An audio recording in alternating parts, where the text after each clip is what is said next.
আসসালামু আলাইকুম প্রিয় ভাই বন্ধুরা। অনেকের ডায়াল প্যাড চেঞ্জ হয়ে গিয়েছে। সেক্ষেত্রে আপনি যে কাজটা করবেন তা হলো আপনার ফোনে থাকা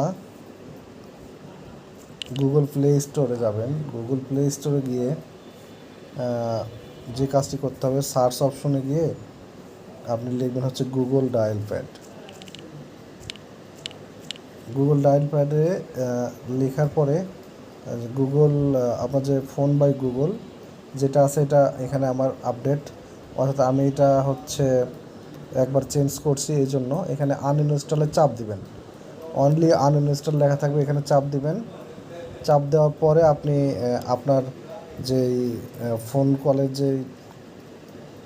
কল যে অপশনটা আছে এটাতে চাপ দিলে একদম আগের মতো আসবে, সব কিছু আগের মতো হয়ে যাবে।